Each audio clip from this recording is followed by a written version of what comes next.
The following show contains adult content. It's not our intent to offend anyone, but we want to inform you that if you are a child under the age of 18 or get offended easily, this next show may not be for you. The content, opinions, and subject matter of these shows are solely the choice of your show hosts and their guests, and not those of the Entertainment Network or any affiliated stations. Any comments or inquiries should be directed to those show hosts. Thank you for listening.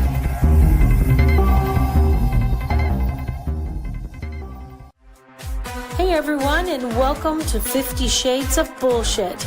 I'm your host, Christine Lalonde, and this is the podcast where we uncover the truth about online dating. Now let's begin. Hey everybody, I'm Christine, and this is 50 Shades of Bullshit. Welcome back. We are very excited for this episode today. Have to do a quick disclaimer. I'm in Mexico. I'm doing great. Everything is wonderful. It has been a really incredible time. But unfortunately, the Wi-Fi really sucks here. So until I work the bugs out, if you're watching today, my screen might freeze. I might get pixelated, but hopefully my voice still carries. And if I drop, my guest knows to keep on rolling. So we're going to wing it. So for those of you who are curious about how my trip here in Mexico is going, it is going incredible. It is a very healing, incredible place here in Playa del Carmen. And if you want to see how my journey is going, I'm doing quite a few posts a day talking about my journey on my TikTok. You can find it at Christine Lalonde Official. So if you want to check that out, please go check that out. And if you are friends with me on Facebook, everything I post on TikTok is also going on Facebook. But I've truly loved being here, and I am very excited about what is happening with my journey. And I am, just cruising along. I'm very excited about today. Let's get to the show because we have some very exciting things to talk about. So if my computer will stop acting up, we can talk about what we're doing. Good Lord, it's just Wi-Fi insanity here. So I have Miles Cats on today, and well, that's not going to work on my freaking computer. So let me go to my phone and see if I can get this to work. So today we are talking about people's mushroom journeys. Again, we're back to that, but it's a little bit different. So let me pull this up, and here we go. Oh my God, it's one of those fucking days. I can already tell. Oh shit. So let's insane, and it's irritating me incredibly bad. And look, it's making wet. Oh my Lord have mercy. So let's bring Miles on, and we'll talk to him about what he does and why he does it. Hey, Miles. Hey, Miles is the founder of Confluence Retreats. Is that how you say that? Correct. It's just technical difficulties all over the place. I should start drinking more than tea today. Mm-hmm. So welcome, Miles. I'm very excited that you are here.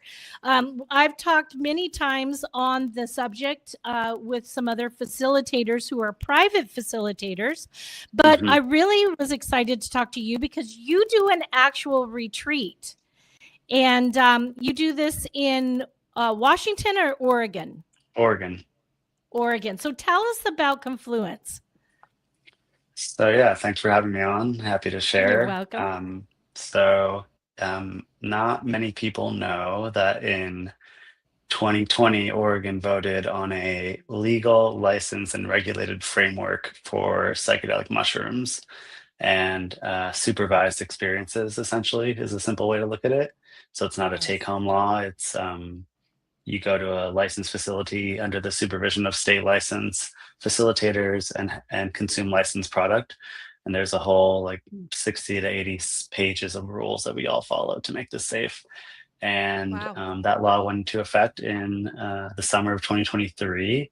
And I had moved to Oregon from Amsterdam, where Mm, psilocybin truffles, truffles kind of like what the mushroom does when it's not ready to grow up, it grows down, are legal in a very different, less virtually unregulated space, but they are technically legal. And so I had a business over there doing retreats with that. I had relocated to Oregon to bring that company here. Long story really short, that company had a pretty big financial implosion in the beginning of 2023. And I was on the sidelines of this new legal measure that my whole life had really been wrapped up in for a couple of years in Oregon. wow. So I decided to start Confluence Retreats at the end of 2023. So Confluence is a really small nonprofit. We primarily host 5-day small group programs, 8 people in a group, Wow. where people Mm, do legal psilocybin twice. And there's lots of other things on the retreat, like, of course, delicious meals, yoga, meditation. We do breathwork sessions. So it's kind of like a wellness package retreat with uh, a medium and a high dose psychedelic mushroom journey. And we've been wow. doing, yeah, we had our first retreats in March 2024. I've had about 150 people come through that program. We work with Wow. individuals in between group programs. And yeah, so that's kind of like the really simple foundation of what I'm doing here and how I got started in Oregon. I love that. Tell us about what the retreat is like. When I know that when I originally met you, I had saw Hmm. your retreat online, and I had reached out, and you and I had talked about certain kind of questions and kind of filling me out, too. What is this like? What is this journey like for people when they go and do this type of retreat? Yeah, I'm happy to try to contextualize as much as I can. It's of course a very individual process for each person based on what their journeys are like. But w- Yeah. I'd say like me and my pretty small team that works on the projects really believe that when it comes to taking psychedelics, a lot of people talk about set and setting. So set being your mindset. Are you ready? Do you feel safe? And then setting being like your surroundings and your environment around the experience. And so we are a group of people who don't think there is a right or wrong way or necessarily a Mm, better or worse way, but we believe there's a lot of value in taking someone from their everyday life, disconnecting ideally, and mm, being in a very structured, safe, supportive, therapeutic, what we call a container. So, and the longer we can have people in that container, the more they can kind of disconnect from their everyday automatic analytical processing, problem solving, fight or flight responses being triggered all the time. And they right. can be much more present with what's actually going on inside of them. And so Mm, the retreat is really intentionally designed, even before people arrive, to have people start on the group preparation Zoom calls and the individual uh, preparations that you get with your assigned facilitator to just start dropping into, I think, at a really simple level, safety. So like, here's people I can trust. yeah. This is what it's going to feel like to be with a group of strangers. This is how we're going to interact and sharing. We talk a lot about something called group agreements, which is essentially how we are all going to engage in this group to make sure it's safe for everyone to have whatever experience they're going to have. And we're not going to cross boundaries. We're not here. So really simple things like, we're not here to give unsolicited advice. We're not here to interpret other people's experiences or Mm, journeys. We're not here to take what people share in the circle and then post on the internet later. Like, confidentiality, of course, is really right. important. So the beginning phase of the retreat, including the first day, I would say is like overwhelmingly oriented on just like consciously and subconsciously helping people's nervous systems settle in. Nice. Then on Okay. the second day of the retreat, we do a facilitated breathwork session, which is a really great way to downregulate nervous system Nice. and kind of like lighten the load and maybe even start to uncover some of the stuff that people want to get out of the mushrooms. And then we do what I consider a medium dose of psilocybin mushrooms. So it's not a microdose. It's still a dose where most people are going to have an experience, but it's intentionally, it's not like a blast you to the moon dose. And I think that's really also an important way to Yeah. give people's systems consent, essentially, to open up and be vulnerable and feel safe. And that way we have a whole day in the middle of the retreat with lots of different activities, both cognitive and somatic. Our retreat centers in the forest, so we spend a lot of times in the woods. And then we get a chance on the fourth day of the retreat. People choose how high of a dose they go up to, but it can be over twice as high as the first dose. And that by that point in the retreat, everyone just feels so much more ready. There's I tell people there's a couple things happening when we take the psychedelics. One is, like, of course, the chemical goes into our bloodstream, attaches to our brain receptors. There's like a little bit we know about the science of this. So there's that purely chemical reaction.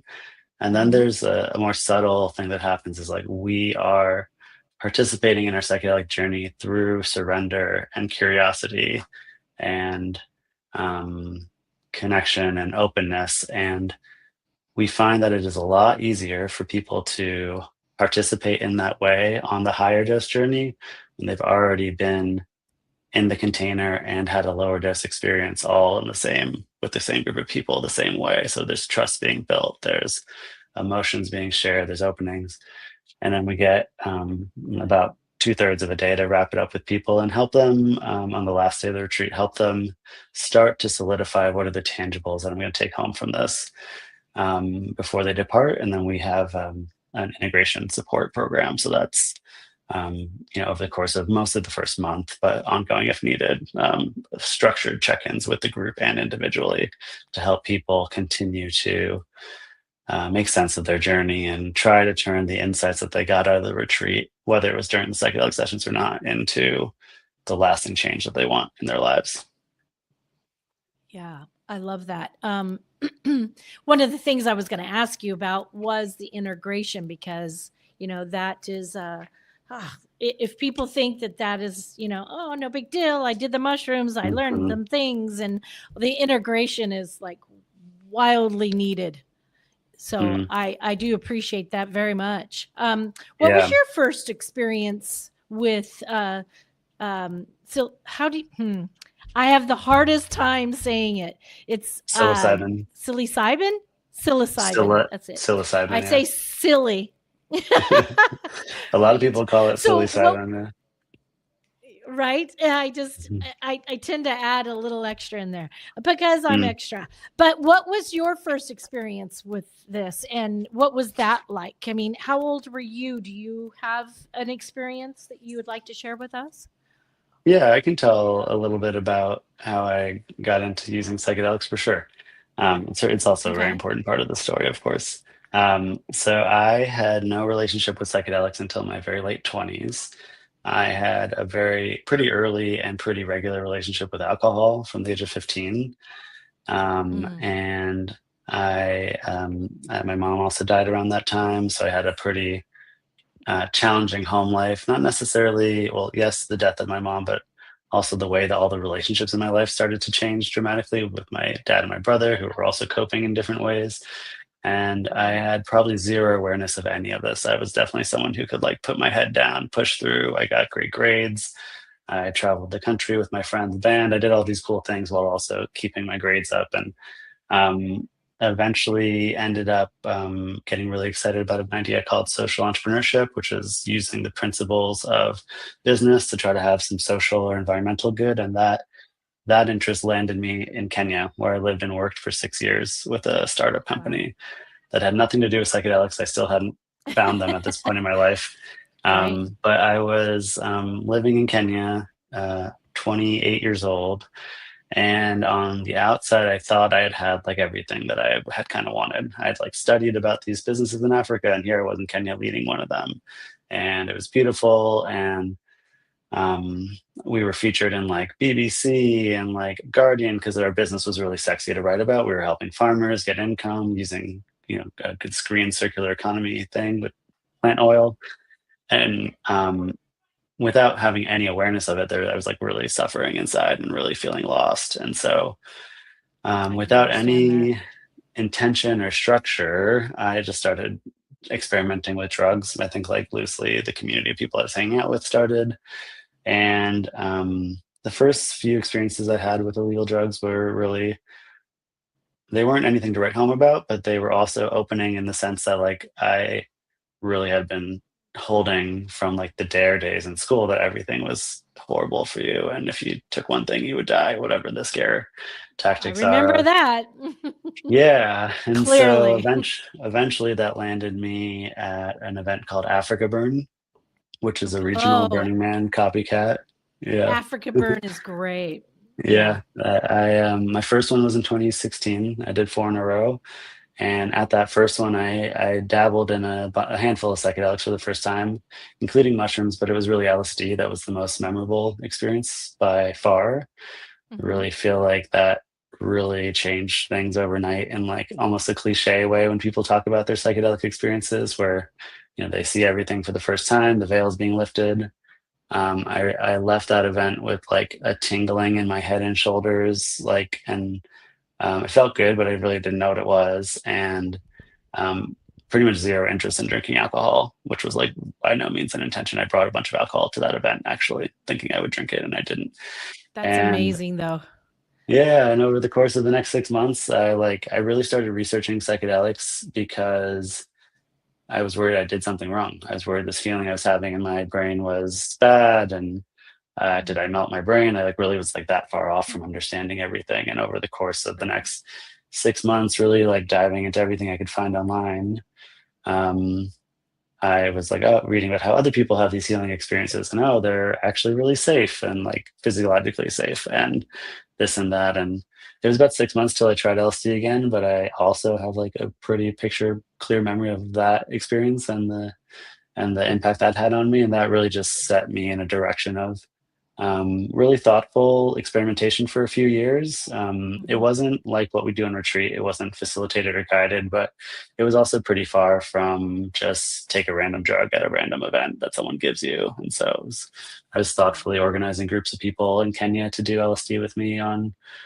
maybe 4 to 5 times a year on weekend cabin getaways. And I had this realization at one point in 2017 that I was running this business in Kenya, but really the only thing I was doing was getting ready for the next LSD cap and retreat.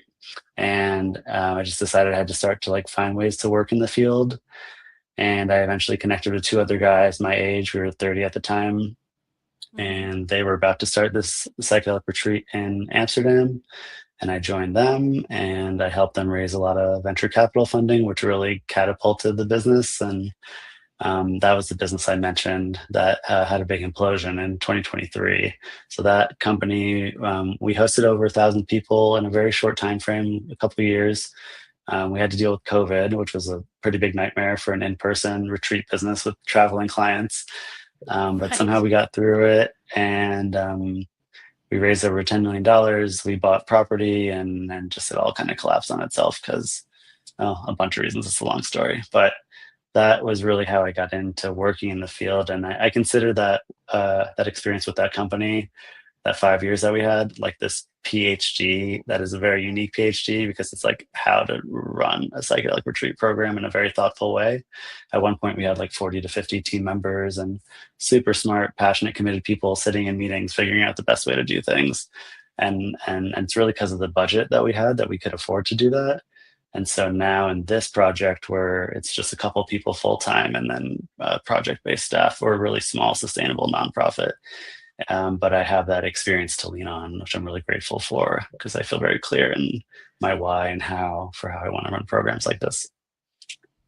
I love that. And, I think that people still have a lot of misconceptions between the days of, this is your brain and this is your Hmm. brain on drugs. And you'd see the sizzling pan and the egg would fry and, Right. the dare movement, when we were being raised. And um, I think that a lot of people still have a lot of misconceptions and they don't realize that mushrooms and psilocybins are really a tool for healing and expanding your mind and growth. And how do you think that we can teach people or help people understand that it is a tool, that it is a growth experience, and it's not something to really be, frightened of, that you're not going to fry your brain kind of thing? Yeah, yeah, I definitely agree. Like I often tell people, including the clients that come on the retreat, that I believe the number one reason that they're coming to the retreat is because of fear. Like I do believe that the environment and the support of the retreat will help people get a lot more out of the experience. But I Yeah. overwhelmingly think the primary reason that people are going to fly to Oregon and pay multiple thousands of dollars to do something, mostly for the first time, is because of that fear, which is largely based on the stigma and the war on drugs propaganda. And it's not Right. that you shouldn't be afraid at all of this. I think it is definitely worth like approaching with a healthy respect, and that's part Yes. of the ritual and the intention and the process. I think the main thing that comes to mind when you ask that question is the scientific research is probably the number one thing that I think is helping to move the needle in like a public domain perspective. I have Yeah. very little hope about how the US healthcare system is going to integrate psychedelics when they are actually approved. But the research that gets done in process of approving it, and the media that is a little bit sensationalized but still good, on the media that's covering the research about depression and addiction and PTSD, I think those are really like the best ways to start to change the domain. Yeah. And have you been seeing like in the last year, like 60 Minutes, CBS News, like all these major segments are covering psychedelic retreats. I have been a little, I have a little stick up my butt that like almost no one talks about Oregon. It blows my mind that like it's legal and regulated here in the US, and like still when I hear the news Nobody talk talks about it, about it. it's like go to Mexico, go to Jamaica. Like it's like people don't know. But that aside, um, that's really important. And then the other thing that comes to mind, I had a couple conversations through my old business with a guy named Rick Doblin. He's really almost like a godfather of the psychedelic renaissance. He led the research with MDMA for veterans over 30 years when no one thought it could be done.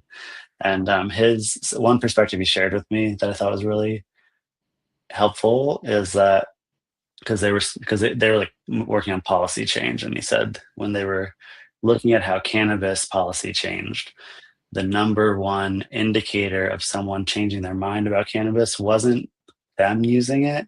It was if they knew someone who used it and had a good experience. And so he was Yes. saying that to me when I was running my other business as a way to say like continue giving people experiences and helping them integrate it into their life, and how to talk about it in a way that's safe. And I've seen a lot of changes in the last, I've been now running legal programs, and whether it's Amsterdam or here, for close to 7 years. And in the beginning of that first company, we used to like very loosely categorize our clients as half had never done it before, and Hmm. half had maybe done it when they were younger, but it was like 20 or 30 years, and they were ready to try it again because of all the renaissance and the research. And now I would say that it's like not hard data, but from like what we observe talking to people, because we do like sometimes 70 to 90 calls in a month with people who are interested. And it seems Wow. that about a third are first timers, a third are in that other category of like maybe it's been 20 to 40 years, but they tried it once. And then there's this new category of people who are experimenting at home or trying already. They've been on other retreats. Maybe they're like going back for their annual checkup with the mushroom, or they're microdosing at home and maybe it's helping or maybe it's not. And they're trying to figure out why, so there's this category of like, and I get really encouraged by that. Like I feel very strongly about my role in participating in this legal regulated system. I very much do not believe it has to be this way. I don't necessarily think it's the best way. I don't think it's the only way. I think it's a really safe way for a lot of people who will feel really nervous to do it for the first time, to Yeah. have all the regulation and built in and safety and lab grown mushrooms. And but I'm not blind to the fact that 99.9% of everyone who's ever done mushrooms has done it illegally, and there's like a lot of benefit from that still. So, um, Yeah. I remember college years mhm, being in Colorado, and I was at CU, and I was at a frat party, mhm, and my big brother in the frat house was pretty much the dealer in the mhm, house. He just an average, white dude from, I think it was like Seattle or something. mhm, And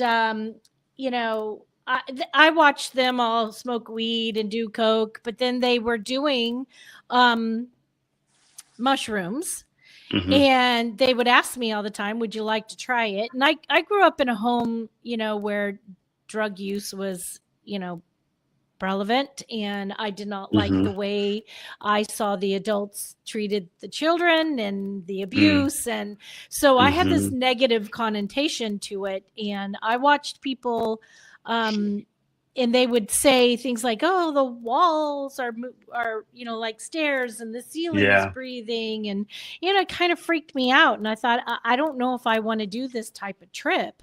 um yeah, and and so I had a weird, you know, relationship with it, or mhm, non-relationship with it.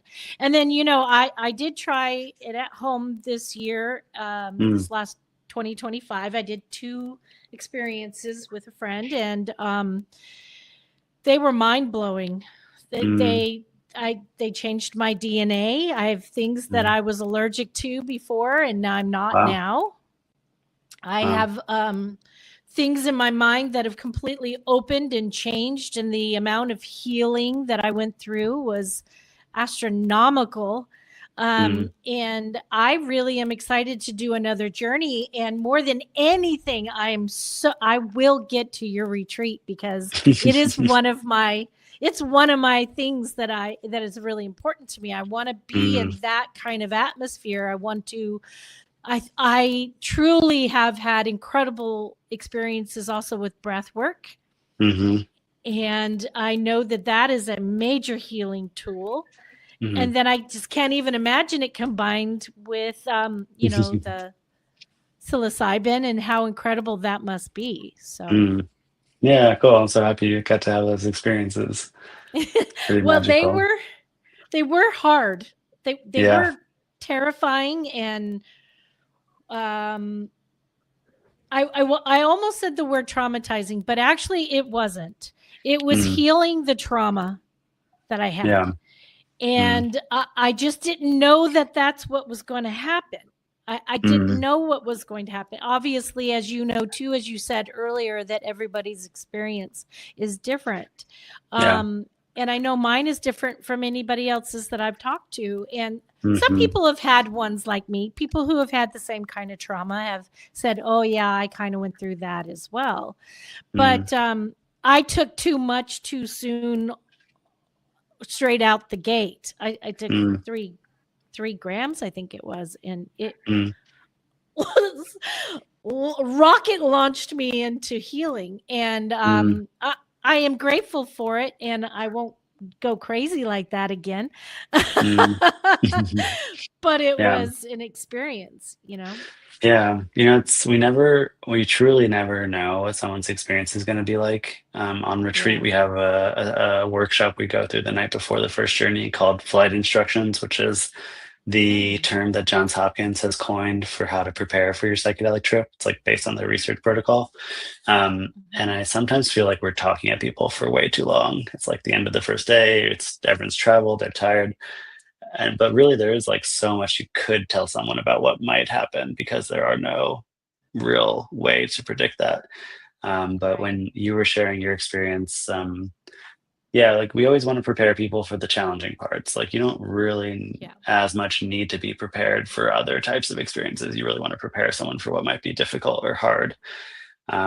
And one way we like very loosely look at both psilocybin and breath work is that there are tools that help like move stuck energy through the body in different ways. Mm. And Mhm. so if trauma or responses to traumatic events are things that you're holding on to, um, these tools can help move them in ways that talk therapy and just like everyday life sometimes can't or often can't. Truly. Truly. That is the And truest thing you've said, truly. I can't I have been through talk therapy for years and mm, years and years, and I just hated it. It did mm, not do a thing for me. All it did was make me go into myself more, suffer more. It just mm, talk therapy was not for me. I'm not saying it's not for others, because it can yeah. be. It's just not for me. And I'll tell you, my first experience with breath work just was the most incredible, moving Mm, experience. I saw past life. I saw mm, just like healing, and I had epiphanies, and it worked through so gently, and it just was really such a healing experience. And speaking of, I do want to mention it, that you do online breath work individually with, through how do you do it? Explain how you do that. so we just started this a few months ago, but we do Which I love. virtual free online breath work. So it's the same type of breath work we do in retreat. I lead it. Hmm. And yeah, we've had 50 to 70 people each time so far. Where our next one Yeah. is Tuesday, January 13th. So I can share the 13th. link. Yeah, I can Hmm. share the link with the audience, however you want to do that. I'm Yeah. happy to help. Send that Um, to me, and I will yeah, include that in the show notes. I did yeah, your last one and yeah. loved it. And a friend of mine who is going through a lot of PTSD, the same type of trauma as I did Hmm. growing up, I suggested to him to try it, and he tried it and absolutely loved it. He's coming Mm, back again for this next one. yeah, so good. Yeah. So happy. And It he's really oh, go ahead. Oh, I was just going to say he's actually also interested in trying your retreat, or also the psilocybin, and I think it could really truly help him as well. Yeah, cool. I'm so happy to hear that. Yeah, my intention with doing the breath work online is I think it's a really cool tool that not a lot of people know about. Like Yeah. just by like consciously breathing in a certain way it's really, I mean, that practice is really just 30 minutes of activated breathing and then a long relaxation. So it's like really like 30 minutes of very intentional activating breath, like what it can bring about. And Amazing. it helps like for our community. It's like really how I'm trying to look at what we're doing is like building a community. Like for the people who've been on retreat, it's a really good way to reconnect. For people who are signed up and about to come on retreat, it's a way for them to get ready. And then there's just like it's open to everyone. So there's like people who are maybe considering or curious or whatever, like, like it's, if you follow there's like a list on the website when you sign up, there's like 8 or 9 bullets about safety considerations. Like uh, Yeah. you're pretty safe to do it at home, Oh, yeah. unsupervised if you follow those things. And yeah, it's so encouraging. And I think that's one way I look at the work we do is like I obviously very much believe in the power of psychedelics. My whole life has really been dedicated to it for almost 7-8 years now. And but really like they are just one tool and it's rare, but sometimes people have come on the retreat and they leave the retreat saying the breath work was the most powerful part. And it's like, Yeah. community can be a tool, breathwork can be a tool, so nature can be a tool. Lots of people leave a retreat feeling really connected to nature because we do a lot of work interacting with the forest and calling that in. Love it. And so, yeah, it's just like helping people see things that they didn't see before. And we have Through our breath. through breathing. Through Yeah, breathing. It's just yeah, fucking breathing. yeah. It's fascinating. Yeah, there's a really good book if you are really into breathwork, which it sounds like you are. There's a I am. book called Breathe by James Nestor. It's kind of like if people have read Michael Pollan's How to Change Your Mind about psychedelics, it's kind of like the equivalent version for breathwork. And I definitely recommend it. There's a lot of dispersed ancient rituals and science around breathwork, but he does a really good job of putting it together. And yeah, both through like intentional activating breath work like the kind we do, and Mhm. like learning how to breathe on an everyday level, like breathing through your nose instead of your mouth, for example, is like a really powerful way to regulate your nervous system. And they've Yeah. shown in studies can lead to a whole bunch of changes in health outcomes. So little plug for that book. I really really like it. Thank you for that recommendation. It's very funny that it's called Breathe because it's literally my word for 2026. And everybody I talk to who's stressed or who's going through something or nervous or whatever, my answer to them is breathe. It's the first thing I say, breathe. And not just take a breath, but breathe. Yeah. And it is my thing this year. And I will definitely be checking that out. Yeah. Well, I wanted to ask you, what do you actually see mushrooms help with the most? You know, is this different from, say, like for people who don't know, from like antidepressants, or how do you think that they can show up for people? yeah. Yeah, I'm happy to try to answer that. We very intentionally look at our work as like it's not outside of a clinical therapeutic environment. We usually almost always have a licensed therapist on our retreat along with the rest of the team. We believe in the skill sets of that, but they are very different mechanisms of action and experiences. And so one way I think, and it is kind of different depending on meds, but like the easy one to point at is depression, anxiety with antidepressants and SSRIs. And I'm borrowing some of this language from someone I look up to who's more medically attuned than I am, who works in the field. But these medications aren't actually solutions to depression or anxiety. They're more like ways to cope and regulate your symptoms. And a really big side effect of antidepressants, as an example, is like they kind of just dull your emotions and they blunt your emotions. So you maybe don't feel as depressed if you're one of the roughly 1/3 of people that they actually help, but you usually don't feel other things as well. You don't feel other emotions. And so whereas the psychedelics or psilocybin are they're giving you experiences that help you re-relate to the causes of your depression or anxiety. So I'm just trying to think of an easy example is like not pulling from anyone's specific story, but maybe someone is highly anxious and they're always trying to make everything perfect and right because they grew up in a household where their parents were chaotic and maybe they were alcoholics and they never knew what was going to happen. And they're just like hyper vigilant and always attuned to like they can never really rest because something might happen at any moment that has nothing to do with them. There are ways in which revisiting those feelings, emotions, or even experiences in psychedelic sessions can help you re-relate to that core wounding, I'll say, and maybe hold it differently, hold it with a lot of compassion and empathy for what your parents were going through at that time, and maybe bring in forgiveness or acceptance, or actually letting you know that you actually can love yourself and you don't actually need it to come from them. You have that within yourself. There's just all these ways that this really deep felt sense of wisdom can arise when we use psychedelics. And what's really interesting to me, it's like probably for me the most interesting thing about psychedelics, is that when they've done brain scans, which is like limited, but they've done a handful of them now, they when people are on psychedelics, the primary default processing center of your brain, they call it the default mode network, the part of your brain that is like everyday processing, problem solving, prioritizing, schedules. This part of our brain goes offline for a while when we take psychedelics. So all these visions and experiences and feelings that are flowing through us in these 4 to 6 hour mushroom sessions are what comes through us when our brain essentially gets out of the way.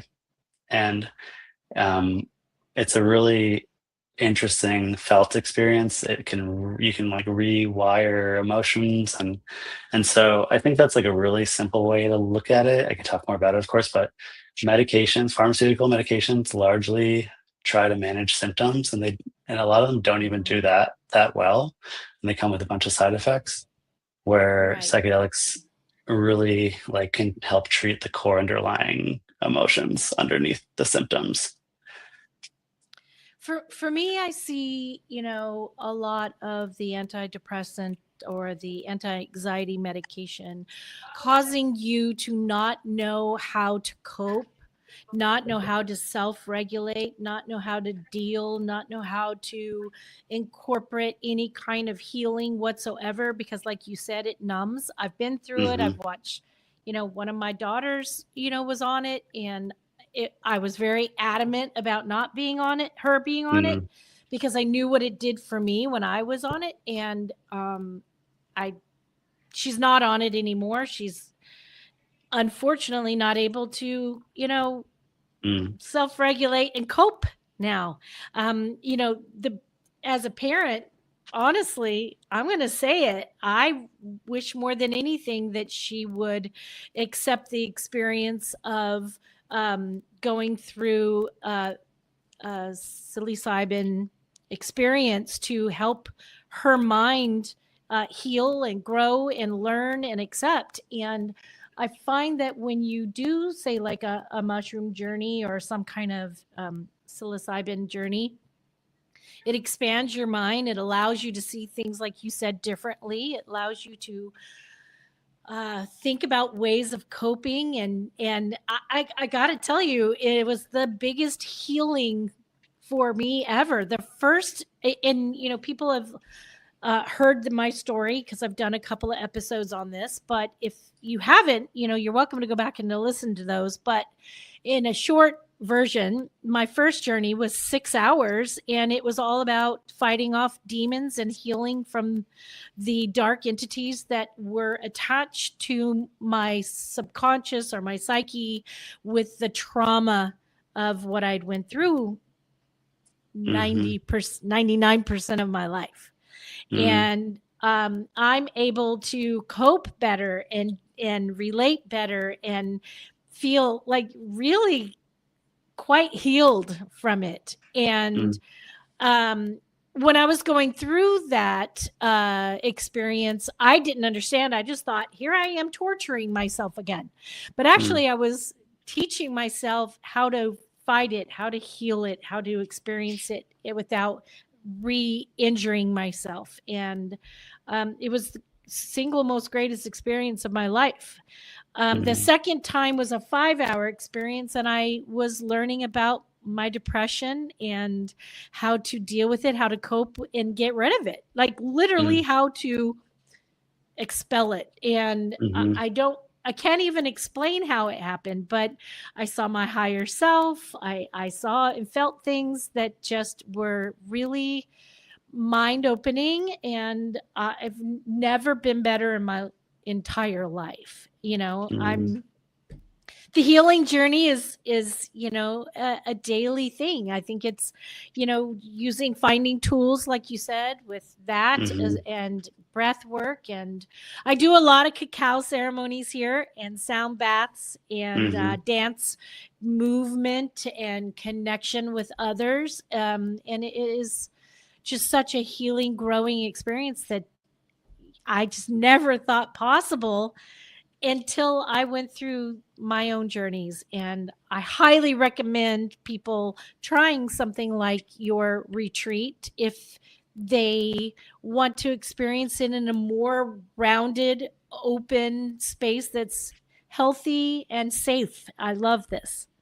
Mm. So, Yeah. yeah. Yeah, I'm so glad. I'm so happy to share those experiences. It really makes me think about how, because of the war on drugs and the propaganda around a lot of drugs, including psychedelics, Yeah. there a lot of people come to this work as like a last resort. So we have clients all the time. It's like I've tried everything else, and now I'm going to try mushrooms, and it's really sad because it really should not. Like I think I feel really Yes. grateful that it can hold a lot of that. Yeah. They are that powerful for a lot of people that most people will, but it really is a shame that it's it's like the last resort instead of probably the first resort. I know. And there's this thing that happens when things are illegal that you're not allowed to have any education. There's no talking about this because it is illegal, and it's just really like it like really permeates. That's why Sad. I'm really focused on just being a part of, like, it's small in Oregon. They say 15,000 people have come, which is not a small number in itself, but as far as like the population that could benefit from this, it's really small. And Exactly. so just like being a part of this system, trying to help spread the word, help give people experiences as part of my integrity Yeah. around with my relationships with psychedelics and the work is I very much like don't believe or tell people this is the only or the best or the, like I think there's a ton of value in going through this like very safe regulated process, but Yeah. I I really love the opportunities if people want after they go home to just be a resource for them for how they could look at integrating psychedelics into their life, whether they want to start microdosing psilocybin or 6 months go by and they want to try ayahuasca, tell them, where I think it's safe to go. Mhm. Not every Mhm. place is great to go, in my opinion, but there are a lot of great places that do good I love work. that. And I yeah, I wanted to try an ayahuasca, but people told me that I should try the mushrooms first, so that's where I started yeah, with. Yeah. yeah. People ask me questions like this all the time. I've tried most everything multiple times at this point. I, as much as I have a very spiritual orientation, I feel like it's not as new age or woo woo as some people that work in the field. Right. And I'm prefacing what I'm about to say, which is like I actually don't have a feeling of like this is better for that or this first and then that. Or my perspective is like all these things are really powerful, especially if you take them in high enough doses. Yeah. I think that something that I at least had trouble with ayahuasca, I know very well it's not everyone's experience, but I found myself really having trouble orienting in the different ceremonies I did, what I believed versus what I was being told. So, like, Yeah. ayahuasca comes from very particular traditions in the Amazon, and it's a Right. grandmother spirit, and it talks to you, and they use this language around the experiences. And so, I'm like, I found that part of my challenge to really surrender deeply Mm, into it because I get that. I don't that context I didn't really understand or have. It took me a while to figure that out. I eventually went down to Peru and had like a very powerful, altered, life-changing experience with in the Amazon. But I do think Right. psilocybin is a bit free of that. Like there are historical contexts for using psilocybin in Central America mostly, but they it doesn't seem to be like the dominant way. And there's like people are kind of it fits cleaner into a Western lens, I guess you could say. And Yeah. it is easier on the body. Like ayahuasca, you're Yeah. almost guaranteed to be throwing up when you do it, where it happens Purging. with psilocybin, Hmm. but it's pretty rare. Yeah. And that I think for people who are new to this work makes them feel better. Yeah. A lot of people are intimidated by that. Yeah. Yeah, so I can go on and on, but I think all of these plant medicines are quite powerful and they can all be part of your journey or process and just kind of like what calls you in what order or what, there's no need to do more than one. But a lot of people get really curious once they start diving down into the rabbit hole. Yeah, I love that. So I've got like 30 seconds left, and I wanted to ask you Mm, if mushrooms could teach the world one lesson right now, what would that be in your opinion? I love this one. Um, that everything is happening exactly the way it's supposed to. Yes. That's my favorite answer ever. I love that. I love that very much. Yeah, thank you for that. And I'm really thrilled to have you today. I think that this was a really incredible conversation, and I really appreciate you. I Yeah, cannot same. wait to get to your retreat. I like literally, Mm. I'm in Mexico on my own journey right now, but at some point Yeah, I will be coming back and going we'll to be your here. retreat. I'm very Yeah, excited. yeah. Awesome, Um, Christine. Thanks for having me. yeah, thank you so much. So I appreciate you coming on the show today. You are amazing. And if anybody is interested in learning more about the Confluence Retreat, please reach out. if not to me, you can also Google, the Confluence retreats, and we'll put the information for the breath work in the show notes, as well as how to reach Miles. So thank you so much. And thank you, everybody who comes every week and listens to us. We really, really appreciate the love and support. And we're going to be here again, same time, same place next week. And until then, let's just keep this shit real.